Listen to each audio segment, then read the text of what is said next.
I think one of the main advantages of homeopathy is that it gives people the time. If you look at a GP's consultation these days, you're probably something like 7 to 10 minutes.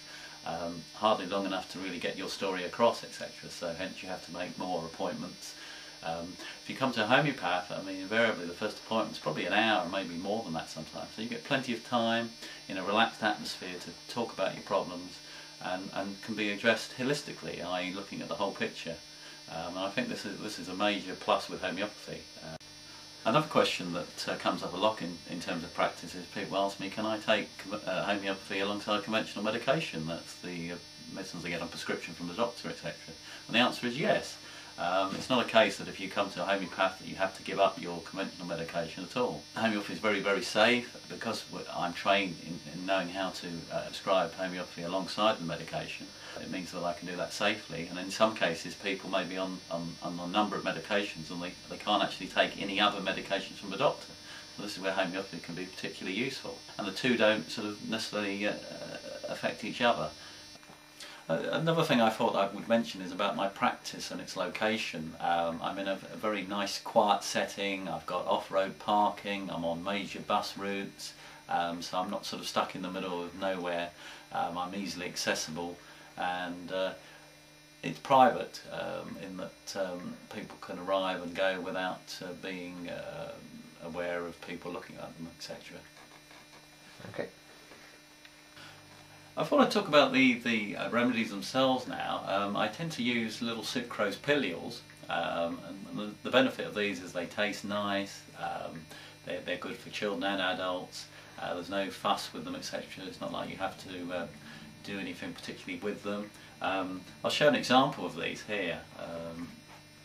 These are the little white pills that we use. As I say, they're tiny little pills, they're very sweet. They certainly don't cause any problems as such because they're basically the medicine and a sucrose base to them. We do use other things as well. We do use creams and liquids now and again, that sort of thing, but it's mainly pills that I tend to use, and they're very, very effective. Right, in terms of homeopathy, when somebody comes to see me, it's not just a case of randomly choosing the medicines for them. What we do is we take a case, and that means listening to their story, their likes and dislikes, their food preferences. In terms of homeopathy and how we treat people, it's not a case of me just randomly choosing a medicine for them. I take the case, and that's listening to their story, their likes, dislikes, food preferences, medical history, etc. And then from that I build up a case, and I look at particular symptoms that are particularly peculiar to them. Because everybody will do a disease in a different way. They will have peculiar symptoms that only they have. And from that I then go to a book which we call the clinical repertory, and this lists all the different symptoms under different parts of the body, etc. Then I relate those to the particular symptoms the patient's given me, and then from that book I go to another book called the Materia Medica, and that contains all the profiles of all the remedies that we have in homeopathy. And from that I look through and I see which remedy relates to that particular person. If you think back, homeopathy is very much like treating like, so what I do, I look for remedies that have like symptoms to the ones that the patient has. And when I find that, I then give them the remedy in a particular dose, etc. And hopefully that will stimulate the healing process in the body and their symptoms will disappear. Homeopathy is a medicine for everybody. It treats age-wise from babies through to 100 plus. It treats men, women, different backgrounds, different racial, religious, etc. There's no barriers at all. Everybody can benefit.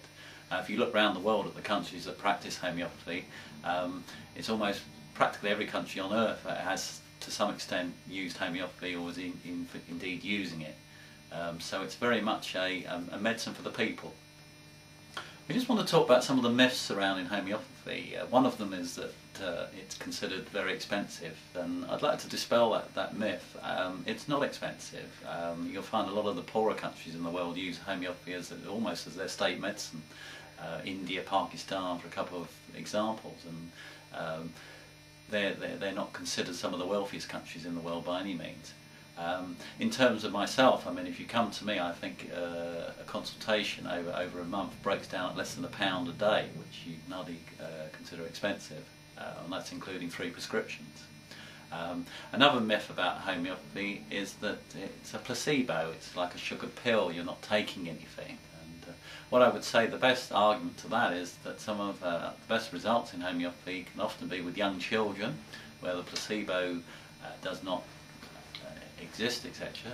And also homeopathic vets treating animals, where again the placebo is not something that an animal recognises, and yet the results are very, very good.